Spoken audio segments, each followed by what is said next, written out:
Muchas gracias nuevamente por la invitación. Le voy a invitar a leer en el libro de Lucas. El libro de Lucas. Estamos siguiendo un estudio. Vamos en el capítulo 2. Lucas, capítulo 2. La vez pasada consideramos la historicidad del relato que aparece allí y vimos los detalles que nos menciona Lucas, que otros escritores no nos mencionan, y cómo nos da los datos históricos también para ver que esto no es una historia contada como fábula, como algún cuento que comienza diciendo érase una vez o cosas por el estilo. Esta es una historia real con personajes reales, históricos, fácil de seguir en la historia. Obviamente hay algunas excepciones, pero siempre que ha pasado eso, la escritura queda en pie y la historia tiene que cambiar. Dice el versículo 1, Lucas capítulo 2, versículo 1. Aconteció en aquellos días que se promulgó un edicto que todo el mundo fuese empadronado. Este primer censo se hizo siendo Cirenio gobernador de Siria. Allí consideramos ya los dos primeros, era Augusto César, como fue Cirenio, y lugares de la tierra de Oriente allí como Siria. Iban todos para ser empadronados, cada uno a su ciudad. Cada uno a su ciudad. Y José subió de Galilea, de la ciudad de Nazaret, a Judea, a la ciudad de David, que se llama Belén, por cuanto era de la casa y familia de David. También personajes históricos allí, David, la ciudad de Belén, la ciudad de Nazaret aparece José también, personaje, y aparece la región de Judea, todas cosas que hasta el día de hoy se pueden comprobar. Fueron para ser empadronados con María, su mujer, desposada con él, la cual estaba encinta. Y hasta ahí llegamos la vez pasada. Dice el versículo 6, aconteció que estando ellos allí, ese allí obviamente se refiere a Belén, cuando ellos estaban. Y esta pequeña palabrita también que dice, estando allí, al parecer pasó un poco más de tiempo. No fue que estuvieron poco tiempo allí, al parecer estuvieron residiendo allí en ese lugar más tiempo. Estando ellos allí, se cumplieron los días de su alumbramiento, y dio a luz a su hijo primogénito y lo envolvió en pañales y lo acostó en un pesebre, porque no había lugar para ellos en el mesón. Había pastores en la misma región que velaban y guardaban las vigilias de la noche sobre su rebaño. Y aquí se les presentó un ángel del Señor, y la gloria del Señor los rodeó de resplandor, y tuvieron gran temor. Pero el ángel les dijo, no temáis, porque aquí os doy nuevas de gran gozo, que será para todo el pueblo, que os ha nacido hoy en la ciudad de David un Salvador, que es Cristo el Señor. Esto os servirá de señal. Hallaréis al niño envuelto en pañales, acostado en un pesebre. Y repentinamente apareció con el ángel una multitud de las huestes celestiales que alababan a Dios y decían, gloria a Dios en las alturas y en la tierra paz, buena voluntad para con los hombres. Sucedió que cuando los ángeles se fueron, los pastores se dijeron unos a otros, pasemos pues hasta Belén y veamos esto que ha sucedido y que el Señor nos ha manifestado. Vinieron pues apresuradamente y hallaron a María y a José y al niño acostado en el pesebre. Y al verlo dieron a conocer lo que se les había dicho acerca del niño. Y todos los que oyeron se maravillaron de lo que los pastores le decían. Pero María guardaba todas estas cosas, meditándolas en su corazón. Y volvieron los pastores glorificando y alabando a Dios por todas las cosas que habían oído y visto como se les había dicho.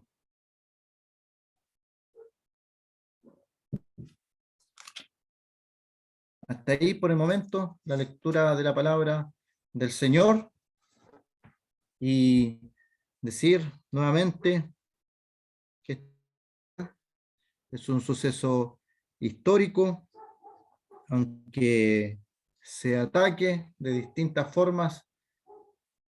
Decir también que el Señor dejó un mandamiento para recordarle a Él, pero este mandamiento no tiene que ver con el nacimiento. Dios no nos mandó a recordar su nacimiento, sí nos mandó a hacer memoria de Él. Haced esto en memoria de mí. Y podemos allí, cuando recordamos su persona, cuando le recordamos a Él, podemos mencionar a veces esto del nacimiento, pero no hay un mandato explícito para que como cristianos recordemos su nacimiento. También hemos dicho que la fecha que se recuerda popularmente, tampoco hay evidencia que sea la fecha exacta, y hay más evidencia que muestra que era una fiesta de los romanos, que tenía muchos adeptos el 25 de diciembre. Bueno, estando ellos allí, se cumplieron los días de su alumbramiento. Como decía Gálatas 4:4, cuando vino el cumplimiento del tiempo, Dios envió a su Hijo, nacido de mujer y nacido bajo la ley. Ni antes ni después nació el Señor. Los procesos tienen que cumplir su época, sus edades, sus tiempos. No debemos apurar aquellos procesos. Y llegó el tiempo donde se dio a luz. Y podemos pensar en el día de hoy, cuando nace un niño, cuánta gente involucrada en el nacimiento de un niño, en el que son en un hospital, en una clínica, hay doctores, anestesistas, cuántas personas involucradas en un nacimiento. Sin embargo, aquí el nacimiento de nuestro Señor, el Salvador del mundo, se ve un nacimiento casi solitario. Las palabras que utiliza allí para referirse a cómo se dio a luz, al parecer estaba María, estaba José, pero no se menciona ninguna otra persona. Podemos meditar en eso, podemos meditar en eso. Dio a luz, dio a luz a su hijo. No menciona, por ejemplo, que había una partera cerca. En esos tiempos había personas que se preocupaban de estos quehaceres, pero no lo había. Vemos la soledad allí. Dio a luz su hijo y lo envolvió en pañales. Esas dos frases que aparecen allí muestran cómo María estaba al parecer sola. Dio a luz. No hay intervención de otras personas. La Escritura no nos muestra y nos dice el detalle: y dio a luz. Y luego dice, y lo envolvió. Podemos imaginarnos allí, hermanos, yo he hecho la comparación en el día de hoy, cuántas personas están involucradas en un nacimiento. Y el Salvador del mundo, el Rey de Reyes, el Señor de Señores, el Creador de todas las cosas, venía a este mundo sin pompa, sin trompeta, sin anuncio. Aquí, como dice, en un pesebre, totalmente lo que el mundo tiene en mente cuando se habla del nacimiento de un rey. de un emperador en el tiempo del Imperio Romano, si nos hubieran hecho elegir a nosotros, por ejemplo, ¿dónde hubiéramos querido nacer? La capital del Imperio Romano, allí Roma, en lo más grande, en lo más selecto, rodeado de riquezas, de oro, de joyas, pero el Señor no fue así. Y podemos pensar en lo que Él desde su nacimiento quiso demostrar. Cuando Él viene a este mundo, se humilló hasta lo sumo, dice, tomando forma de siervo hecho semejante a nosotros, los hombres. Dios encarnado, y María le dio a luz. Dice a su hijo primogénito, y es interesante que Lucas, a través de esta pequeña palabra, nos da un detalle muy importante, porque cuántas veces hemos escuchado que María no tuvo más hijos, que solamente fue el Señor. Pero aquí Lucas utiliza esa palabra, el primogénito. Y la palabra primogénito significa el primero de varios, el primero de varios. Nosotros sabemos que por lo menos hay 2 libros escritos por hermanos del Señor, que sería el libro de Santiago o Jacobo y el libro de Judas, aquel pequeño libro que defiende la fe, que es muy directo. Ellos 2 por lo menos son hermanos del Señor. Y aquí quiero también hacer un alcance, porque a veces nosotros decimos el medio hermano del Señor. Yo lo dije alguna vez, pero sabe que la Escritura lo menciona como sus hermanos y no menciona como medio hermanos. Y Pedro dice, si alguno habla, hable conforme a las palabras de Dios. Así que yo aprendí eso. Si hay algunas grabaciones mías antiguas, utilicé esa palabra, el medio hermano del Señor, haciendo referencia, alusión a que el Señor obviamente es único en su tipo, que Él era hijo de Dios, que estuvo en el vientre de María, pero que no tenía esa relación con los otros hijos de María. Pero sabe que la Escritura lo menciona como hermano, y lo vamos a leer eso. Como mencioné, estos hermanos del Señor escribieron libros. Santiago o Jacobo, Jacobo el nombre del hermano, y Judas, libros potentes, libros doctrinales que defienden la fe, que no se andan con rodeo. Y yo pienso en eso porque ellos tienen que haber visto la persona del Señor en su hogar, en su vida diaria, en cómo Él se comportaba, su santidad, su, su forma de ser, diferente totalmente a ellos. Mateo 13 nos habla acerca de que el Señor estuvo en Nazaret. Dice Mateo 13, 53, aconteció que cuando terminó Jesús estas parábolas, se fue de allí y venido a su tierra, les enseñaba en la sinagoga de ellos, de tal manera que se maravillaban y decían, ¿de dónde tiene tanta sabiduría y estos milagros? Reflexionemos en la palabra que utilizan para referirse al Señor. Dice, ¿de dónde tiene ¿De dónde tiene A veces de forma despectiva se utiliza esa frase, este. Y dice el versículo 55, no es este el hijo del carpintero? Es una pregunta, pero la intención es una intención despectiva. ¿No es no es este el hijo del carpintero? ¿No se llama su madre María? Y sus hermanos Jacobo, Jacobo es el que escribió Santiago, José, Simón y Judas. Allí tenemos 4 nombres y 2 de ellos escribieron libros.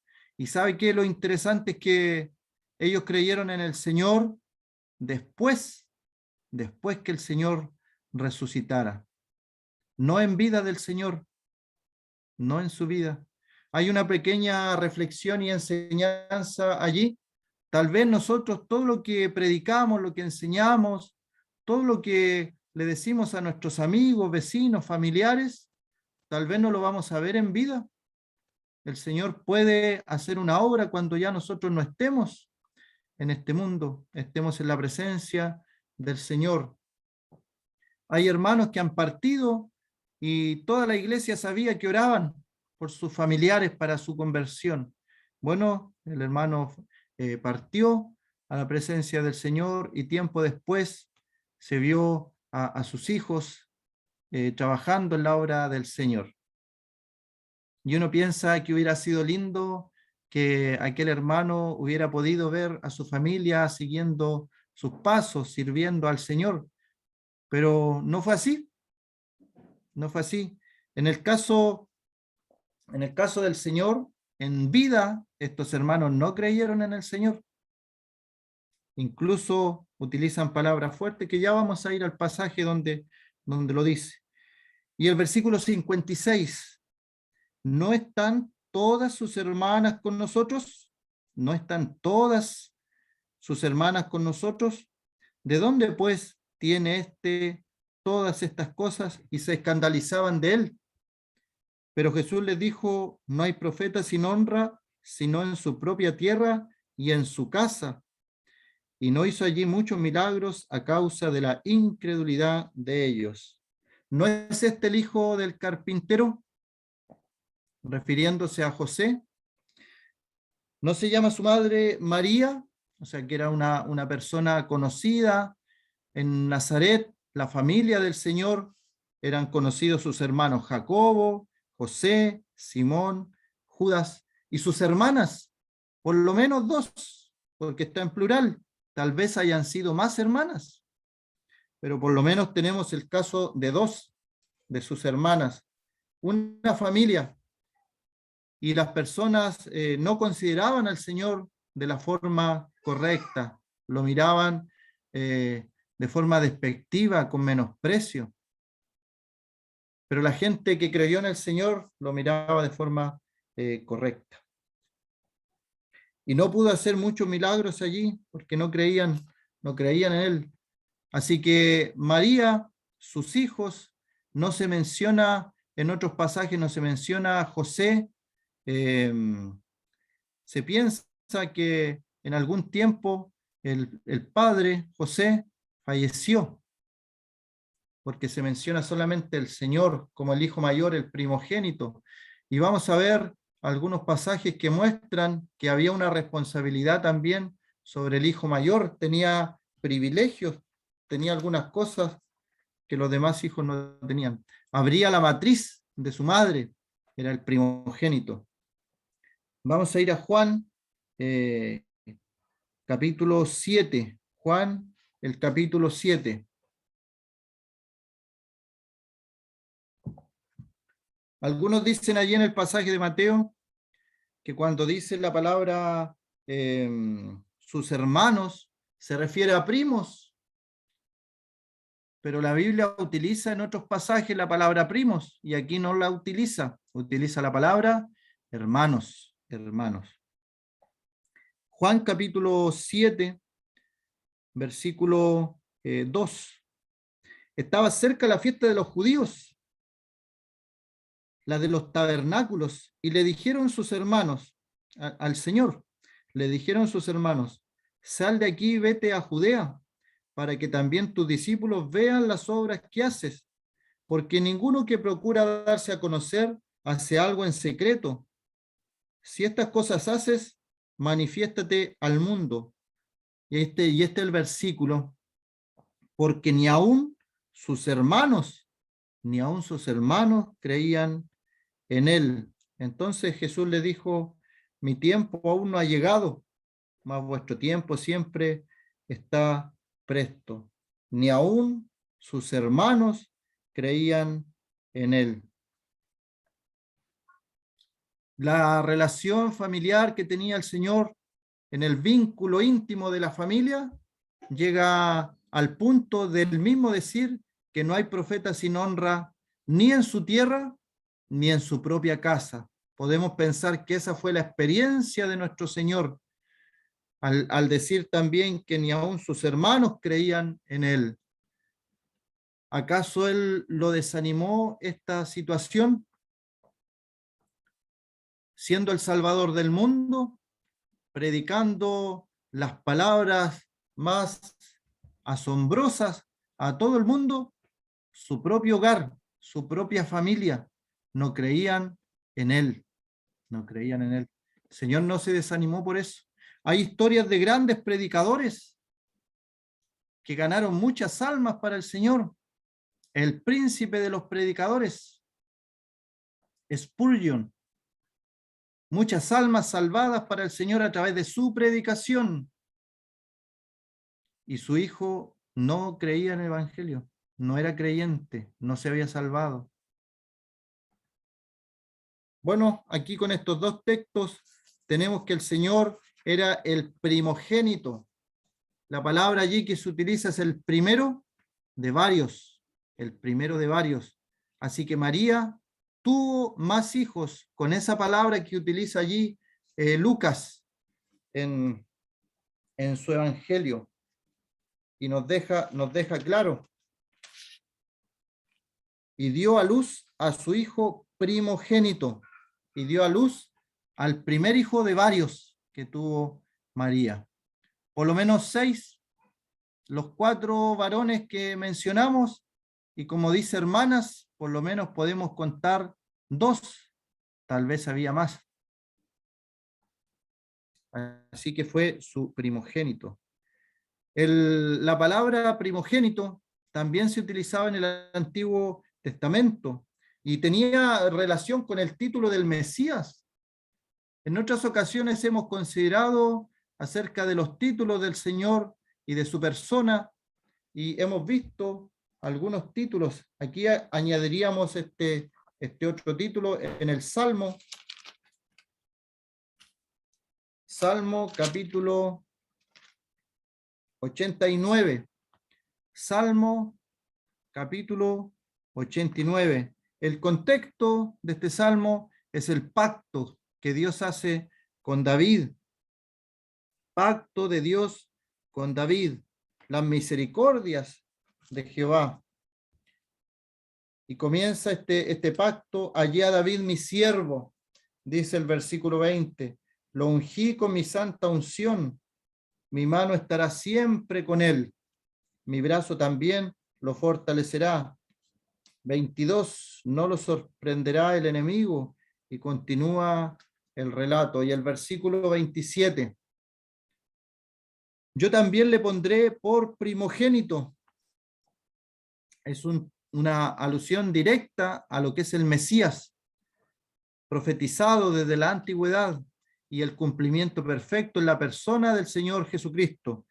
Yo también le pondré por primogénito, el más excelso de los reyes de la tierra. Se parece a las palabras también que aparecen en el Salmo capítulo 1 y Salmo capítulo 2. El Señor es el cumplimiento a todas estas profecías que habían desde la antigüedad acerca de su persona. El primogénito, yo le pondré por primogénito, el más excelso de los reyes de la tierra. Para siempre le conservaré mi misericordia y mi pacto será firme con él. Pondré su descendencia para siempre y su trono como los días de los cielos. Y aquí vemos cómo se cumplió. No hay palabra del Antiguo Testamento que se haya profetizado, que no se haya cumplido en la persona del Señor Jesucristo. Y tenemos que entender que esto no es casualidad. Las profecías que se hicieron del Señor Jesucristo, ninguna es casualidad. Se profetizó que nacería en Belén y se profetizó el lugar de la ciudad, porque por si acaso había más de una ciudad con ese nombre. Belén de Judá, Efrata, pequeña para estar en las tribus de Israel. De ti saldrá el libertador. Y el Señor salió de aquella pequeña ciudad, el más excelso de los reyes de la tierra. Y es la voluntad de Dios que Él lo iba a levantar como primogénito en aquel día donde Él nació. Vamos a ir nuevamente al Nuevo Testamento, al libro de Romanos. El libro de Romanos, el capítulo 8. Romanos, el capítulo 8, también encontramos esta palabra primogénito.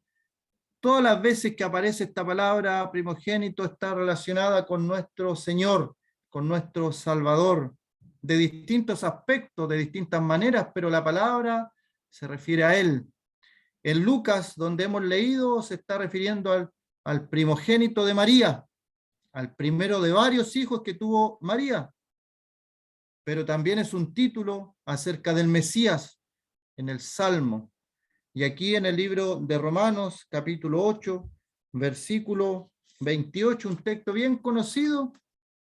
Sabemos que a los que aman a Dios todas las cosas le ayudan a bien, esto es, a los que conforme a su propósito son llamados. 29, porque a los que antes conoció también los predestinó, para que fuésemos hechos conformes a la imagen de su Hijo. Y aquí está la frase, para que Él sea el primogénito entre muchos hermanos. El Señor Jesucristo, el primogénito de María, el primogénito que Dios profetizó de la antigüedad, aquí le vemos como el primogénito de muchos hermanos, el primero, para que en todo el Señor Jesucristo tenga la preeminencia, para que en todo, y dice, para que sea el primogénito entre muchos hermanos, y a los que predestinó, a estos también llamó, y a los que llamó a estos también justificó, y a los que justificó, a estos también glorificó. El Señor Jesucristo es el heredero de todo, pero también en su misericordia, lo hemos estudiado otras veces, Él nos hizo coherederos, coherederos. Sabemos que nosotros no tenemos la misma relación con Dios acerca de la paternidad divina. Por eso es que el Señor cuando resucita dice, vayan, díganle a mis hermanos, entonces, subo a mi Dios y a vuestro Dios, a mi Padre y a vuestro Padre. No es la misma relación, lo sabemos. Nosotros somos hijos por adopción. Fuimos adoptados en Cristo Jesús. Fuimos adoptados en el amado. Es como un secreto a voces, como lo explicaba en el Imperio Romano. Había a veces esclavos que el padre de familia o el pater familia, que hacía lo que él quería con lo que tenía a su cargo, era el dueño y señor, él si quería adoptaba a un esclavo. Todo el mundo sabía que ese esclavo no era hijo. Se notaba en su apariencia, en su aspecto, hasta en el color de la piel a veces, pero todo el mundo sabía que no era el hijo, pero legalmente había sido hijo adoptado. Y esa es la adopción. De ahí sale el ejemplo que utiliza Pablo. Fuimos adoptados. Obviamente no tenemos esa misma relación con el Padre que tenía nuestro Señor, pero hemos sido adoptados en el amado. Pero de todos estos hermanos, el Señor, en su soberanía, es el primogénito, el primero de varios, hechos conforme a la imagen de su Hijo, para que Él sea el primogénito entre muchos hermanos. Es la voluntad del Señor que cada uno de nosotros aspire a ser como el Señor. Él nos ha dejado ejemplo para que sigamos sus pisadas. Es una lucha continua, es una lucha diaria contra nuestra vieja naturaleza, contra el mundo y contra Satanás. Pero el Señor nos ha dado las armas con las cuales podemos vencer al enemigo de las almas. Nos ha dado todo para que podamos hacer frente a las acechanzas del maligno. Y otro texto que utiliza también esta palabra es en el libro de Colosenses, el capítulo 1, libro de Colosenses, el capítulo 1, y allí aparece 2 veces la palabra primogénito. En el versículo 15 de Colosenses 1 dice, Él es la imagen del Dios invisible, el primogénito de toda creación. Y allí tenemos que hacer un alcance. La palabra que utiliza allí para primogénito no es la misma que se utiliza en Lucas 2. Y es interesante eso, porque en el original no son las mismas palabras. La que se utiliza aquí significa es la preeminencia sobre toda la creación. ¿Por qué lo menciono esto y por qué quise agregar este versículo? Porque se utiliza en algunas sectas para decir que nuestro Señor fue el primer ser creado, utilizando este versículo, que Él es el primogénito de toda creación. No es la misma palabra que aparece allí en Lucas capítulo 2, y no es la misma palabra tampoco que aparece versículos más abajo en el versículo 18, donde también se utiliza la palabra primogénito. Dice, bueno, leamos el contexto, versículo 16, porque en él fueron creadas todas las cosas, las que hay en los cielos y las que hay en la tierra, visibles e invisibles, sean tronos, sean dominios, sean principados, sean potestades, todo fue creado por medio de él y para él. Y él es antes de todas las cosas, y todas las cosas en él subsisten. Por el mismo contexto vemos que el Señor no fue creado, por el mismo contexto de estos versículos. Y en el pasaje, versículo 18 dice, y él es la cabeza del cuerpo que es la iglesia. Él, que es el principio, el primogénito de entre los muertos, para que en todo tenga la preeminencia, por cuanto agradó al Padre, que en él habitase toda plenitud. Así que el Señor Jesucristo aquí se presenta también como el primogénito, pero el primogénito de los muertos. Luego de su resurrección, Él era el primero en su tipo. Una persona, un ser perfecto. Él vino a la tierra cual hombre, y cual hombre sufrió la muerte. Cual Dios resucitó de entre los muertos, se sentó a la diestra, en la majestad, en las alturas, el Señor Jesucristo. Y podemos pensar en el Salmo de la antigüedad. Está el Salmo del Buen Pastor, bien conocido, Salmo 23, y en el Salmo 24 vemos cómo entra el Rey de Gloria en esa escena celestial y los quiciales. Vamos a leerlo mejor para no equivocarme en las frases. El Salmo 24 presenta la escena de una persona entrando al cielo. Salmo 24, dice el versículo 3, ¿quién subirá al monte de Jehová y quién estará en su lugar santo? El limpio de manos y puro de corazón, el que no ha elevado su alma a cosas vanas ni jurado con engaño. Él recibirá bendición de Jehová.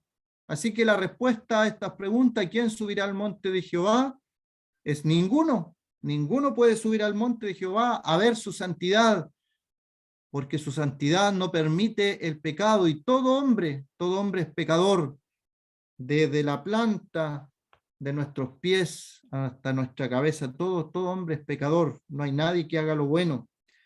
Pero luego dice el versículo 7, alzado puertas vuestras cabezas y alzaos vosotras puertas eternas, y entrará el Rey de Gloria.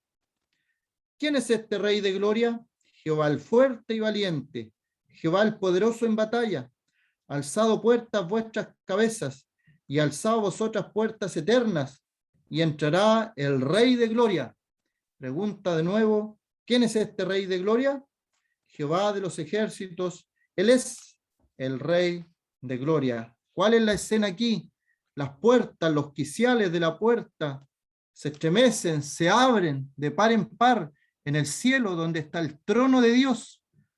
Y hay expectación porque viene entrando alguien. Y esta persona que viene entrando es Dios. Pero ¿cómo puede estar entrando Dios? ¿Cómo puede estar entrando Jehová de los ejércitos si Jehová de los ejércitos está sentado en su trono en el cielo? Y esa es la clave aquí. Jehová está sentado en el trono, se abren las puertas de los cielos y entra el mismo Jehová de los ejércitos, el Rey de Reyes. Y esta escena está después, cronológicamente, en lo espiritual, está después de la resurrección de nuestro Señor Jesucristo. El Señor, por lo que nos dice Pablo en Primera de Timoteo 3:16, que indiscutiblemente grande es el misterio de la piedad, Dios fue manifestado en carne, Él viene a este mundo, toma forma humana, como humano perfecto, como hombre perfecto, muere allí en la cruz del Calvario, paga nuestros pecados, paga nuestra deuda, responde a las preguntas que aparecen aquí. ¿Quién subirá al monte santo? ¿Quién estará en su lugar santo? El limpio de manos, el Señor. Puro de corazón, el Señor. El que no ha elevado su alma a cosas vanas, el Señor. Y que no ha jurado con engaños, el Señor. Él es el que cumple todos los requisitos para entrar por esas puertas celestiales. Esta escena ocurre después de su resurrección y el Señor sube como el primogénito de entre los muertos. Y es ahí entonces el contexto que nos aparece en Colosenses capítulo 1, versículo 18. Él es el principio, el primogénito de entre los muertos para que en todo tenga la preeminencia. Y Él entra a los cielos y así como Él entró, hay seguridad para nosotros que hemos creído en Él, en el Señor, y podemos pensar que Él es el primogénito de entre los muertos. Sabemos que nosotros cuando partamos de este mundo, veremos cara a cara a nuestro Señor, pero luego vendrá el Señor por los que están vivos, y habrá una transformación de los cuerpos. Y dice, y los muertos en Cristo resucitarán primero. Los muertos en Cristo resucitarán primero. ¿Pero quién fue el primero? ¿Quién fue el primogénito de entre los muertos? El primogénito que resucitó, nuestro Señor Jesucristo. Y el libro de los Hebreos, el capítulo 1, asociado también a este título que se veía desde la antigüedad en el Salmo, el título del Mesías, de la primogenitura, con todas las bendiciones que tenían los primogénitos. Y podemos pensar, Moisés en el monte también, dice la reunión de los primogénitos. Podemos pensar en eso también.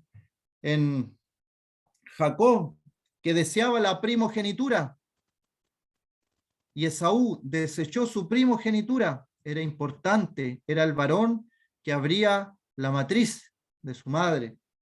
Tenía bendición, era apartado para Dios el primogénito. Dice Hebreos capítulo 1, versículo 6, y otra vez, cuando introduce al primogénito en el mundo, y ese es el pasaje que estamos viendo nosotros en Lucas, cuando Dios, en su soberana voluntad, según Gálatas 4:4, en el cumplimiento del tiempo, vino nuestro Señor. Cuando introduce al primogénito en el mundo, dice, adórenle ángeles, todos los ángeles de Dios. Y vamos a ver en Lucas 2 cómo esto también lo vemos allí. Y los ángeles adorando al Señor.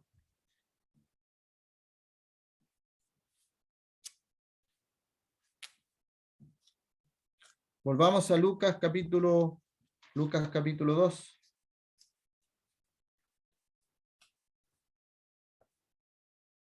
Y dio a luz a su hijo primogénito.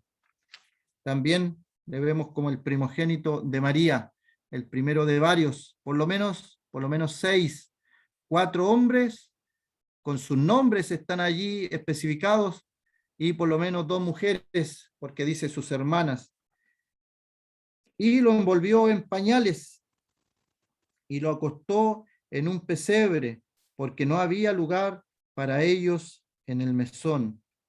¿Por qué utiliza allí la palabra pañales? Era algo típico en la tradición judía esto. Vamos a ir a Ezequiel capítulo 16. Ezequiel capítulo 16, que también se utiliza una palabra que hace referencia a esto. Ezequiel capítulo 16, versículo 4, hablando de un nacimiento. Y en cuanto a tu nacimiento, el día que naciste, no fue cortado tu ombligo, ni fuiste lavada con aguas para limpiarte, ni salada con sal, ni fuiste envuelta con fajas, con fajas. Ahí está la frase. Si nos fijamos, estamos en un libro del Antiguo Testamento. Todas estas costumbres sanitarias se practicaban también en la época de nuestro Señor. Y allí está el orden. Podemos pensar en que todo esto sucedió cuando nació nuestro Señor también. Pero aquí reemplaza la palabra pañales por la palabra que dice allí, envuelta con fajas, envuelta con fajas. Y la palabra no es como los pañales que nosotros conocemos de nuestros bebés, de nuestros niños en el día de hoy. Eran como cuando alguien se fracturaba alguna pierna, algún brazo, y envolvían con una faja aquella herida.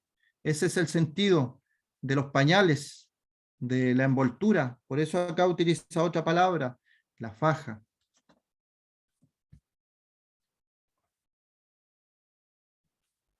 Y lo acostó en un pesebre, porque no había lugar para ellos en el mesón. Uno de los textos bien conocidos que tenemos acerca de los pesebres está en Isaías, capítulo 1, que hace referencia directa a la desobediencia de Israel respecto a los mandatos del Señor.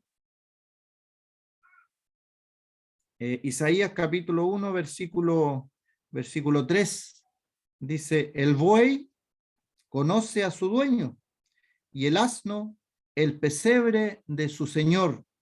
Israel no entiende, mi pueblo no tiene conocimiento. Esa es la palabra que se ocupa allí, un pesebre.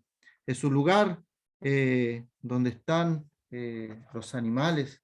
Imagínese, como decía al principio, y me hace pensar en eso, cuántas personas involucradas en el nacimiento de una persona, pero acá vemos un nacimiento totalmente incómodo, con no sé cómo decirlo, pero con todas las falencias. Nuestro Señor no escogió el mejor lugar, porque Él pudo haberlo hecho. No escogió un lugar ostentoso, un rico, con tantos privilegios para nacer. Escogió una aldea pequeña, escogió un país, una provincia del Imperio Romano, Judea, y escogió un pesebre, lo acostó en un pesebre. Ahí el Señor nació, porque no había lugar para ellos en un mesón. Bueno, el mesón es como una casa donde se hospedaban personas, que ya eso es más conocido, pero el Señor quiso nacer en este lugar.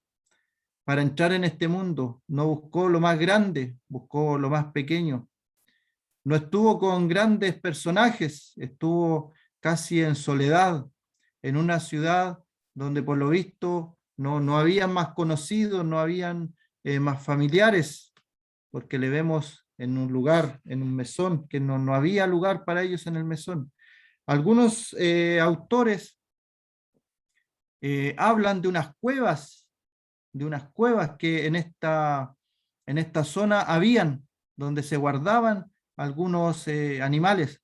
Por eso es que de repente hay algunas pinturas bíblicas que muestran algún lugar parecido a una cueva, porque esa era la costumbre, que las personas en estas aldeas ubicaban alguna cueva y ahí ponían los pesebres y ponían algunos animales. Otros piensan que era un lugar al aire libre, cerca de la casa, donde no había lugar, donde estaba el dueño de casa, había un lugar cercano al aire libre donde también estaba un pesebre y estaban estas cosas que se mencionan allí. Bueno, no lo sabemos con certeza, pero lo que sí sabemos es que el Señor nació, y el Señor nació en estas condiciones. Y el propósito más importante de su nacimiento para salvarnos a nosotros. Nació para morir, ese fue su propósito. Ningún otro propósito, Él nació con el propósito de morir por nosotros pecadores, por salvarnos, por perdonar nuestros pecados. Vamos a quedar hasta allí. Que el Señor bendiga en esta tarde su palabra en nuestros corazones.